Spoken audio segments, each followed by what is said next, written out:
Assalamualaikum warahmatullahi wabarakatuh. Selamat datang kembali di channel Haryani. Pada video kali ini merupakan video lanjutan dari video sebelumnya tentang pembahasan dokumen berbasis digital. Sebelumnya seperti biasa, jangan lupa untuk subscribe, like, dan juga komentar bagi kalian yang belum. Pada video dokumen berbasis digital part 2 ini, kita akan membahas dua materi, yaitu prosedur perawatan dokumen dan juga sarana dan prasarana terkait dengan pengelolaan dokumen. Yuk kita langsung saja bahas materinya. Yang pertama, kita akan membahas prosedur perawatan dokumen. Informasi dalam arsip digital dengan mudah dapat dihapus, maupun dibuang secara tidak sengaja, maupun secara sengaja oleh seseorang, atau dapat rusak akibat virus yang menjangkit boot sektor atau file, yang dapat menyebabkan hilangnya data. Dan juga, usia dari hardware penyimpanan juga memiliki keterbatasan, apalagi hardware tersebut sering digunakan oleh banyak pengguna. Untuk itu, kita dapat melakukan prosedur perawatan dokumen dengan 3 cara. Yang pertama, pemeliharaan alat atau media penyimpanan. Untuk pemeliharaan media atau alat penyimpanan dapat diletakkan pada ruangan yang bersuhu antara 10 derajat Celcius sampai 50 derajat Celcius. Selain itu, dapat kita juga lakukan dengan langkah yang kedua, yaitu backup dokumen. Dan yang langkah ketiga dapat dilakukan dengan pemberian antivirus pada komputer, laptop, dan juga smartphone, baik itu yang berbayar maupun yang sifatnya gratis. Arsip elektronik. Penyimpanan arsip dapat dilakukan secara manual maupun secara elektronik.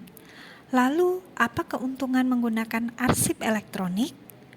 Yang pertama, terdapat salinan arsip elektronik. Yang kedua, terjaminnya terekamnya informasi yang terkandung dalam lembaran arsip. Keuntungan yang ketiga, kemudahan akses terhadap arsip elektronik. Yang keempat, kecepatan penyajian informasi yang terekam dalam arsip elektronik. Selanjutnya, keamanan akses arsip elektronik dari pihak yang tidak berkepentingan. Yang keenam, sebagai fasilitas backup untuk arsip-arsip vital atau yang penting. Kemudian arsip elektronik juga memiliki beberapa kelemahan. Di antaranya, yang pertama, peluang manipulasi file. Yang kedua, kesulitan untuk berbagi file karena format file maupun ketersediaan jaringan maupun akses untuk berbagi file dengan yang lain. Kelemahan yang ketiga, kemungkinan rusaknya file setiap saat tanpa adanya indikasi terlebih dahulu. Misalnya, server terserang oleh virus atau terhapusnya data secara permanen karena tidak sengaja. Selanjutnya, kita akan membahas mengenai sarana dan prasarana pengelolaan dokumen. Pengertian sarana dan prasarana menurut Kamus Besar Bahasa Indonesia atau KBBI terdiri atas 2 kata. Yang pertama, yaitu sarana. Sarana adalah segala sesuatu yang dapat dipakai sebagai alat dalam mencapai maksud atau tujuan. Sedangkan prasarana adalah segala sesuatu yang merupakan penunjang utama terselenggaranya suatu proses, seperti usaha, pembangunan, maupun proyek. Untuk lebih mudahnya, sarana itu adalah benda-benda bergerak, sedangkan prasarana adalah benda-benda yang tidak bergerak. Berikutnya, kita akan membahas mengenai sarana dan prasarana pengelolaan dokumen. Yang pertama, ada map, business file, owner, dan folder. Merupakan sarana penyimpanan dokumen.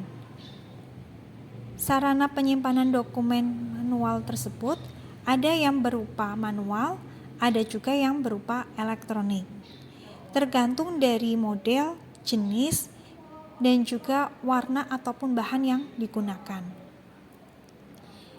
Di sebelah kiri ini ada gambar stop map yang terbuat dari kertas, sedangkan di sebelah kanan ini ada gambar mengenai snail hector dari plastik. Berikutnya ada gambar beef opener atau biasa disebut dengan opener.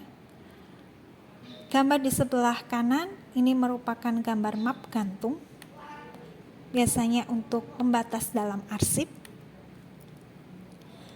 Yang kedua ada tray, biasa disebut juga dengan baki kertas. Gambar ketiga atau di sebelah kanan ada stand file dokumen.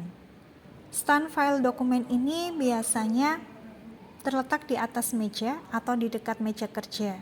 Gunakan untuk menyimpan dokumen yang masih bersifat aktif dan juga dinamis.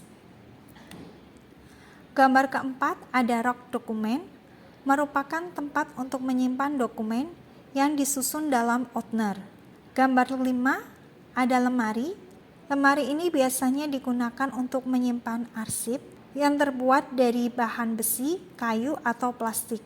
Berikutnya ada gambar filing cabinet. Filing cabinet merupakan tempat penyimpanan map untuk dokumen yang berupa laci. Di setiap laci nantinya terdapat kawat pengait untuk menyusun map dokumen. Oleh karena itu, jenis map yang digunakan dalam hal ini adalah map gantung, seperti di gambar pada penjelasan 1. Selanjutnya ada internal disk atau hard disk drive, merupakan perangkat keras yang berada di unit prosesor komputer atau CPU. Perangkat ini merupakan sarana penyimpanan data di komputer. Yang kedelapan ada hard disk eksternal, merupakan alat penyimpanan data yang portable dan berkapasitas besar, serta dapat digunakan kapan saja dengan menghubungkan USB ke laptop ataupun komputer. 9 merupakan gambar flash disk, adalah suatu sarana penyimpanan data eksternal yang dihubungkan langsung pada USB komputer ataupun laptop. Flash disk ini memiliki fungsi yang sama dengan hard disk eksternal, namun kapasitas penyimpanannya ini lebih kecil. Yang ke-10 ada memory card, merupakan alat yang dipakai untuk media penyimpanan data digital pada sebuah perangkat elektronik seperti gadget, yaitu berupa kamera digital dan handphone. Jenisnya berbagai macam, ada memory stick, kemudian MMC, CD card, CV card, dan lain-lain. Gambar selanjutnya ada Google Drive, merupakan layanan Google untuk menyimpan data online atau daring berbasis cloud atau internet yang pertama kali beredar pada tanggal 24 April 2012. Aplikasi ini berbentuk desktop atau smartphone. Yang ke-12 ada Dropbox Smartphone, merupakan tempat penyimpanan media dalam awan atau cloud dan sarana untuk sinkronisasi antar perangkat. Demikian video pembelajaran kali ini tentang pembahasan dokumen berbasis digital part 2. Semoga bermanfaat. Sampai jumpa kembali di video berikutnya. Terima kasih. Wassalamualaikum warahmatullahi wabarakatuh.